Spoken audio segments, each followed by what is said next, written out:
And now it's time for Windy City Sports Talk. And your host, Ryan Young.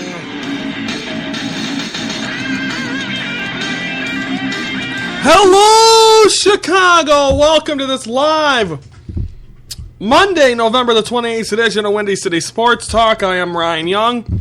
For the next half hour, we're going to recap everything going on in the world of Chicago sports. You want to follow me on Twitter. It's at ringside_rep. Back in my normal station. Last week I was kind of on location a little bit. I was doing it from my room. Now I'm doing it from where I normally do it, so I think it's good. So we got a lot to recap. Hope everyone had a great Thanksgiving. No, I did. Got to see the family. It was a little tough in the beginning. Our oven broke, so that wasn't the best way to start it. But after that, everything slowly but surely got better with some entertainment there, nonetheless. So of course it was a busy weekend as always, and we'll get into the Bulls and we'll get into the Blackhawks, and I guess we can get into the Bears first, but, so I think, so really with this football team going into yesterday's game, at this point, you're not playing for a playoff spot. Right now, you're pretty much just playing to see what the heck you got. And, what this team has, I think they did find out they have a quarterback that isn't named Jay Cutler. But, if you just want to talk about that final drive, first of all, you were down 21-7 to the Titans. That wasn't good at all. And then all of a sudden, everything after that just continued to progressively get worse and worse. And then this team battled back, of course, without Alshon Jeffrey, who I believe still has 2 more games out. And, so he wasn't working with the top receivers. But in that final drive of the game, Matt Barkley did a tremendous job to get the Bears down the field and near the red zone. And then he had many opportunities to get it into the end zone, and the receivers dropped it.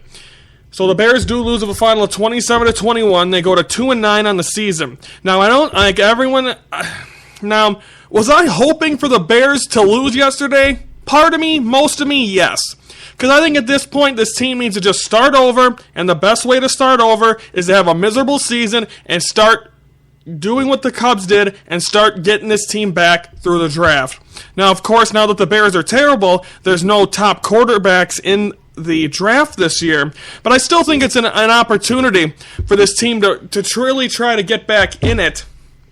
I think it's going to take a long time, but I think if you slowly but surely prove that, hey, we're going to restart this thing now. Obviously, John Fox not being John Fox, I think his future in doubt.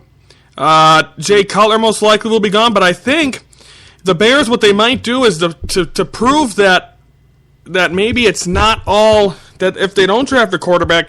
Matt Barkley showed a very good job, an impressive job yesterday.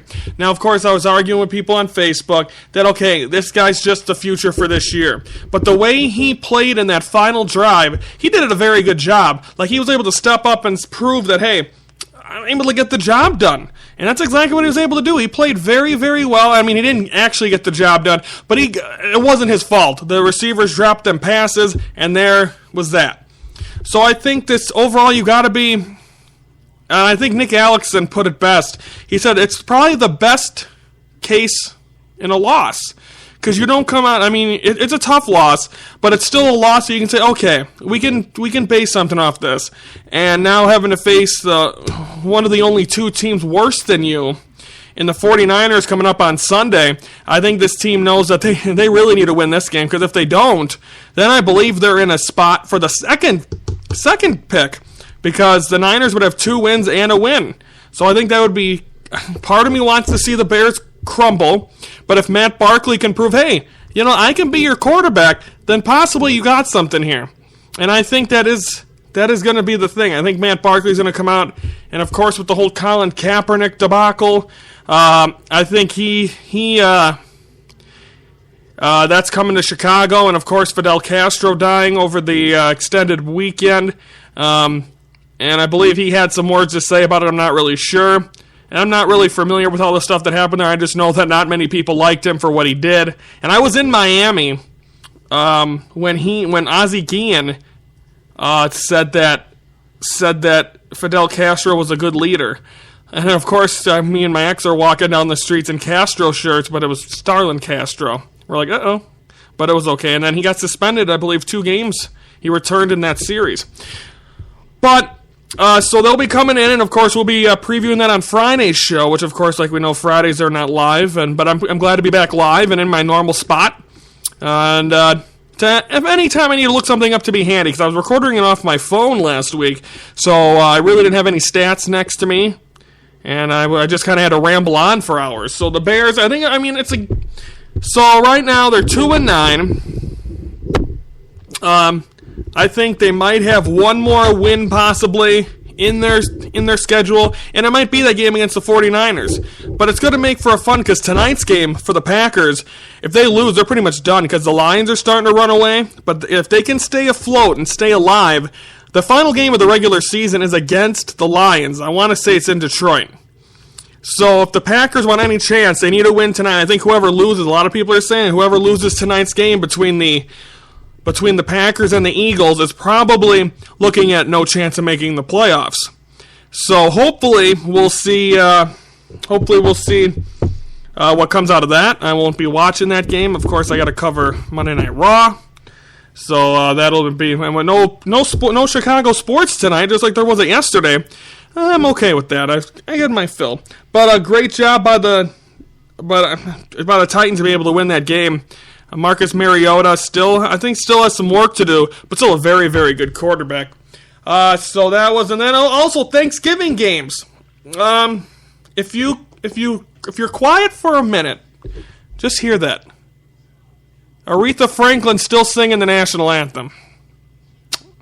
Oh my lord, 4 minutes and 25 seconds. CBS had the post of the year when they did time of possession, and I thought that was just made up by like the Heckler or Bleacher Report. No, CBS, who covered the game, did that, where it was time of possession for both teams, and then they had time of possession for Aretha Franklin, which was like 4:25. Hilarious. And I pretty much got much enjoyment of looking up all the memes, because pretty much Twitter attacked. And that's what happens these days. And Aretha Franklin's the queen of soul or whatever she is, and great voice, but just prolonged it way too long. And I think the meme or the quote on Twitter that pretty much won it was, that will make... You can't blame Colin Kaepernick for kneeling, because I think any player would kneel after a 4 minute and 25 second national anthem. Because I told my dad, I'm like, no, she's doing 2 songs. No, it was only 1. So, but the battle for the NFC North on Thursday between the Vikings and the Lions. Lions were able to get the victory there. The Vikings have just hit a wall, and I'm not sure if they're going to be able to recover from that. Just a really rough patch for them, and I'm not sure if they're... I mean, they started off 5-0, and to be able to hit that wall, like I said, the way they have, it's been ugly. So I think it's going to be tough to see what they're going to be able to do after this. And the Lions, I mean, they're coming out of nowhere. I mean, you think, okay, Calvin Johnson goes to Dancing with the Stars, not playing football anymore. This team's in trouble. But Matt Stafford just takes him by the hand and says, you know what, I got this. And he did, so far, doing a tremendous job and keeping this team alive. And I think they're hoping... I was a Lion fan. I'm a Lion fan on every Thanksgiving because my grandpa was a Lions fan. I wear the shirt. And I support him. I support him for one day. I know what else do I have to support for in the National Football League? So I think a big win for the Lions. And then the second game of the doubleheader there was actually a triple header. The third game I really didn't watch. The second game was obviously a big one also because it's battle between the Washington Redskins and them Dallas Cowboys. I'm pulling for them Cowboys this year. Like I said, my team won the World Series. I'm still thankful. I was thankful for that. I want to see all these teams that struggle and don't win. I want to see them come out and be able to... I want to see them be able to come out and win a championship. I don't want to see teams that win, and I've always been like that. I don't want to see the same team, unless it's my team, win it year after year after year. Last year was a fresh Super Bowl, Broncos, Panthers. This year, I mean, heck, if you get Cowboys, Raiders, what a draw that would be, because that's 2 pretty good fan bases that have not seen their team win in a very long time. And you know how much of an advantage that would be for the Cowboys? Because the Super Bowl's in Houston, which isn't too far from Dallas. So that's going to be, no matter who the Cowboys, if they make it, that is some home field advantage. And I mean, the Seattle Seahawks did not play well over the weekend. They lost to the Buccaneers, so they're not playing the best either. So right now, I think it's right now Dallas kind of having a great season, but then you start micromanaging a little bit and you start thinking, okay, now that the regular season's over, you got to go in there and be able to do this in January going all the way to the Super Bowl. You can't just sit there and go, oh, well, we went 15-1 in the regular season and then be ousted right away. Because that sounds like typical Dallas Cowboy stuff.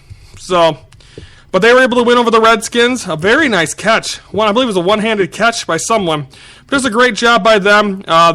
They're for real. I mean, every week you're like, okay, maybe this is the week they're going to start falling apart. Nope. We're already through 12 weeks. Cowboys still going strong. So the Browns. They're still 0-12. They're still that typical team that's not playing well. And I'm not sure if they will. They're 0-12. They finally get their bye week. And their coach was almost in tears in the press conference. No, that he's probably going to be the 800th coach that has been there that has been an absolute debacle. And, of course, I wanted to get into this with hockey, but I found out this weekend that I was really up for watching anything when it came to sports. I'm usually not like that. I like my particular sports. I like watching my teams. Thanksgiving, I watched football all day. Friday, I was out for a little bit. All my Christmas shopping was done, so I had nothing to shop for. But then I was bored Friday night. I watched some of the Blackhawk game. And then I watched the Bulls. And then Saturday, I found myself wanting to watch. I watched the Hawks again. Because I don't get WGN Chicago. So I have to go online, and they stream it online for free. I'm not sure if it's legal, but hey, you know. And then Sunday, I found myself, instead of watching football at night, I was watching the Rangers and the Senators. I was very intrigued with hockey this week, and I even watched some of the Rangers and Flyers on Friday. It was a noon game.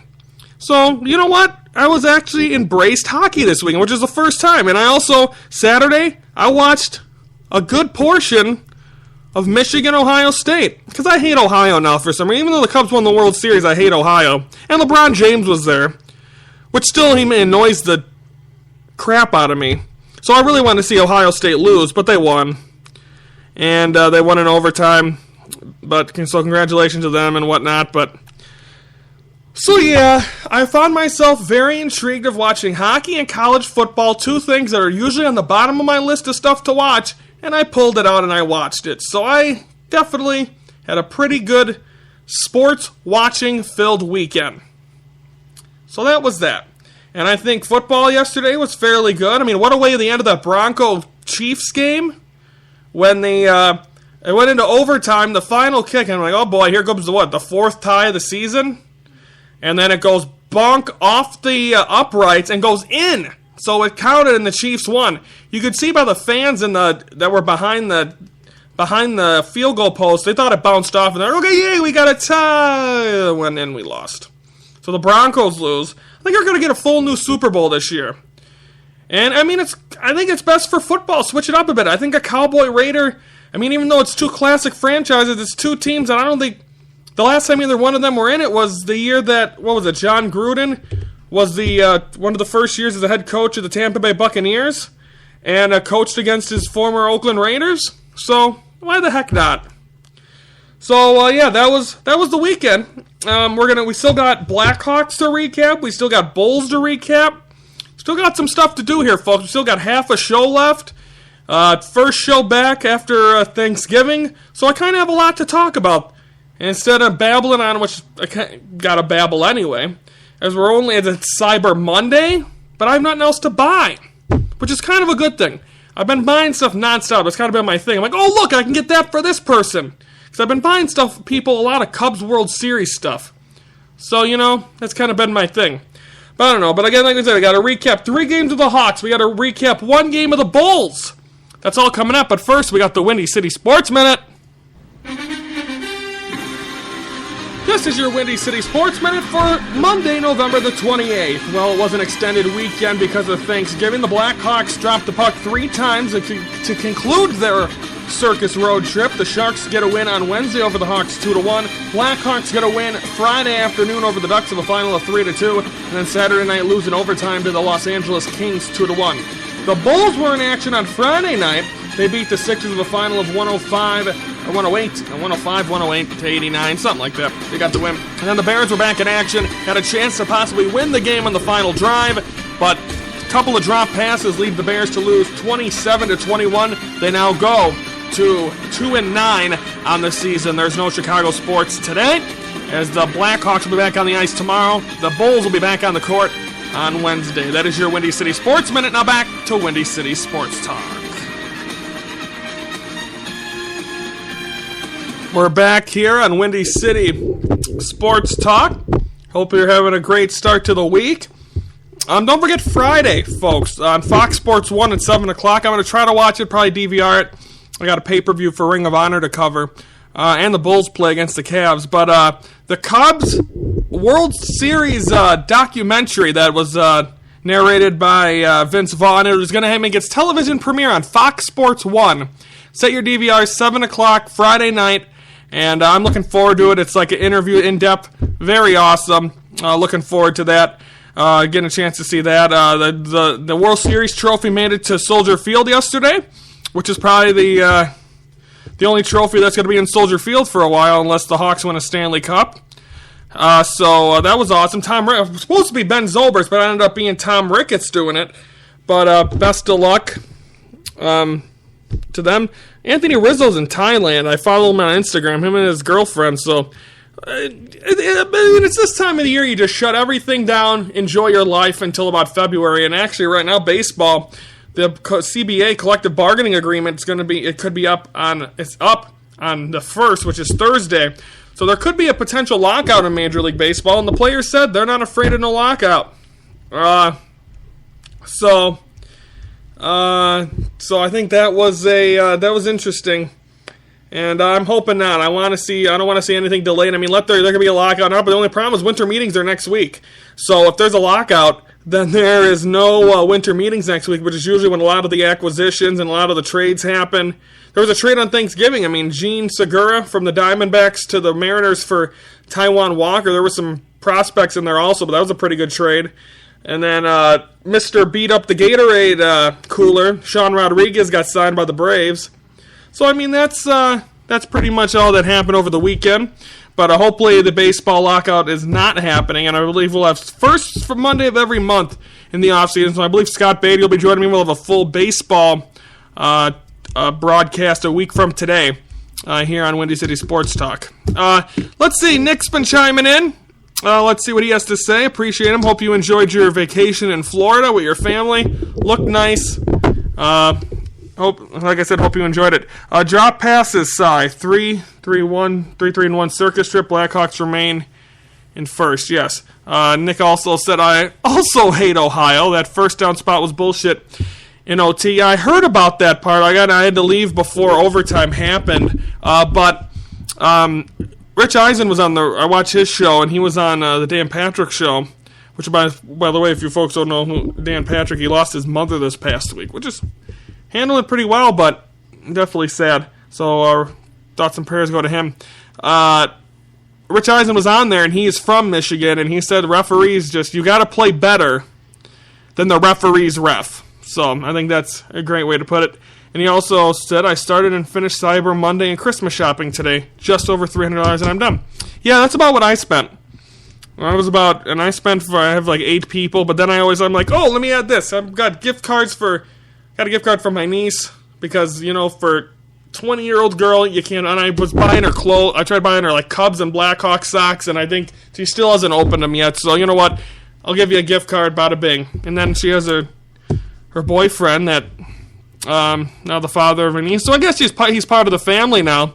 So so I had to buy something for him too. Okay, so what else do we have? We got 10 minutes left. Let's recap Blackhawks over the weekend. Wednesday night. And by the way, I'm so glad the circus trip is done. Last one. I'm sick of the 9:30 starts. It's like at the 9 o'clock starts. Let's go back to the 7 o'clock, 7:30 starts. I missed the I just missed Chicago. For Christ's sake. And I believe they also got to take a trip like this in March when Disney on Ice is flapping around the United Center. But they're only going to go from 2 weeks to 1 week starting next year also, and then the circus trip's done. No. Sharks win 2-1 on Wednesday. You knew that game was getting ugly. The Hawks were down 1-0. They had a power play. Looked like things were like, okay, they were putting force on the goalie, or pressure on the goalie, which I think was very good. Then they gave up the shorthanded goal. I'm like, okay, this game's pretty much over. And then Friday, they played very well against the Ducks. And I think it's a game where they needed to come out and win. I think after a tough loss to San Jose, it's always embarrassing to give up a shorthanded goal, or a shorty as they call them. Nick said, the 9:30 starts were 10:30 in Florida. So they were even worse for you. That's what I'm dreading about going to WrestleMania, because WrestleMania starts at 7, which will be 6 here, and it don't end till 11. Everything ends at 11, for Christ's sake. That's why I hate the East Coast. Always beautiful weather, but the time. But then they lose on Friday, then Saturday. I watched the whole game on Saturday night. A good well-played game. Kaner was able to, I believe that was the game Kane got a goal, tied it up, and then got a 1-0 lead, and the Kings scored, and the game went, of course, the 9:30 game, the final game of the West Coast Circus trip, and it goes into overtime, but the Kings get the goal, and they get the win. So the Hawks, like Nick said, 3-1 on the circus trip. I think that's big. They're going to welcome in the Florida Panthers tomorrow, who just fired their head coach, Gerard Gallant. And I mean, Florida is, and their general manager is coming down from the box to now be their coach. Out of something with Florida teams, because the Miami Marlins did this, I believe, last year, where they fired Mike Redmond and brought in their GM. Now, that is a completely different thing. Like, your GM's supposed to be up in the box doing his thing. When you bring him in a locker room atmosphere, like, handle this to your job. Like, you have your boss, and then you have your boss. Like, your boss sometimes can be reasonable with you and talk to you, but when you bring in the big wigs, and like, you have one of your big wigs around your team constantly, it changes the attitude of your team, because you're like, oh, can I say this in front of this guy? And he's my GM, but he's also my coach. Like, that kind of stuff. That's like, I mean, I can understand where that, and I think that's going to be difficult for this team. They made it to the playoffs last year, their best record in franchise history, and I think it's just a team that, I mean, I followed the Panthers, actually. I like them. And I think, they have Jaromir Jagr, who never seems to age. They have Roberto Luongo as their goalie, so, I mean, and they have some young talent, so I think that's going to hurt them a little, having their GM as their man, and I don't think it ever has worked out. I think Pat Riley did it with the Heat. They won a championship in 2006. But besides that, and there was another Florida team, for Christ's sake! What is up with Florida just saving money? I mean, you know what, let's have our general manager do it. Jeez Louise. But I think overall, it'll be good to see the United Center be used again as a court and a rink and all that good stuff. So hopefully that will stay that way. But I think the Blackhawks did a very good job. I mean, you expect that. They got tired at the end of that trip. That's hard. And I mean, especially to be gone on for Thanksgiving and for that long a time, not being around your families. And I mean, they're used to it because they've been through this a lot of years. Jonathan Toews also, I believe, was out the last couple of games of that trip. I'm not sure what the injury was. Nick, if you know what the injury is, please feel free to chime in. But I know he's out. I'm not, and I was reading the comments from people, and you could tell there's a lot of people that that said it, that you could tell how much Jonathan Toews means to this team when he's not there. So hopefully, I'm not sure if he'll be back tomorrow night against the Panthers, but hopefully they get an opportunity to see him back in the lineup for the Hawks. So they go 3-1 on the trip. Final time I have to mention circus trip for them. Let's shift over to the Bulls, which they had a good Cyber Monday deal. If you're interested in going on, probably still going on for this year. They have, if you buy one ticket, which for a Bulls game is actually pretty pricey, you get one free. I mean, upper deck is like $90. Nick said upper body. That's all it is in hockey. Yes, him being gone is brutal. It doesn't sound serious, but day to day. So yeah, hopefully Jonathan Toews is back for the Hawks. Definitely. Recap, Bulls weekend. They played Friday night in Philly. You knew this was a game they needed to win, a chance to go over 500, which I think they rarely do on this trip. And after they win. I think I can't read my writing. I want to say maybe that is 108 to 89 over the Sixers. they really could have won every single game on this trip. The 2 games they lost, they went out to big leads and they gave them up. The one to the Clippers and the one to, can't think of the other one. But they're able to go out there. It's a very young Sixers team. They handled them from beginning to end. They played them very well. They were able to be able to hit their spots. And Dwayne Wade is great. But you got to think, being it's over 30-some years old, that eventually he's going to hit a wall.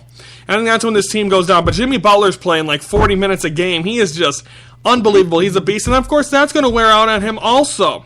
So I think that's going to be interesting to see what happens when that happens. But right now, get your wins while you can. I mean, I'm not even sure what this team is, but 4-2 road trip, tremendous. Keep that going. Now they return home Wednesday to play a young Laker team that they won on the circus trip. So I think that'll be an advantage. And they play Friday night at home against the Cavaliers, which I want to see many pictures of LeBron James in a Cubs jersey. Because he's been Mr. Ohio. He was at the Ohio State-Michigan game. Yeah, just that look on his face when he's sitting there flexing when Rajay Davis hit that home run brought all that hatred back. Ooh.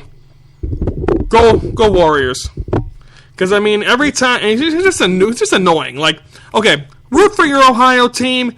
Before you were a Yankee fan and a Cowboy fan, and then all of a sudden you're like, oh yeah, I forgot I'm from Ohio. When they're good, where the hell are you when they're bad? I don't see you at no damn Browns games.